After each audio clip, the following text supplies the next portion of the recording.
নিচেরটা 2022, ওপরেরটা 2025, দুটি ক্ষেত্রেই রোহিতের আউট হওয়ার ধরন কিন্তু সেম।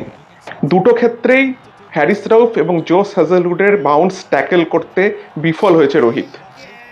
এই ভিডিওটা করার বিন্দুমাত্র এটা উদ্দেশ্য নয় যে রোহিত শর্মার টেকনিক্যাল ফ্ল খুঁজে বের করা।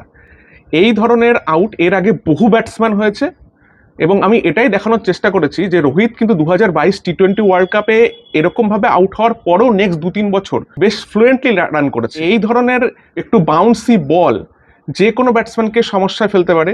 রোহিত কিন্তু এখানে সুইংয়ে বিট হয়নি, যে বাউন্সটা হয়েছে এটা তো আর ইন্ডিয়ার মাটিতে খেলা হচ্ছে না, পার্থে খেলা হচ্ছে, সেই বাউন্সটা রোহিত সামলাতে পারেনি। এবার সামনের দিনেও যত ম্যাচ খেলবে, খেলোয়াড়ি যে টাচটা আমরা দেখতে অভ্যস্ত সেটা সামনের দিনে আরো ফিরে আসবে। তবে এর জন্য কিন্তু বিজয় হাজারে সহ সেই ধরনের টুর্নামেন্টগুলোতে রোহিত শর্মার খেলা উচিত।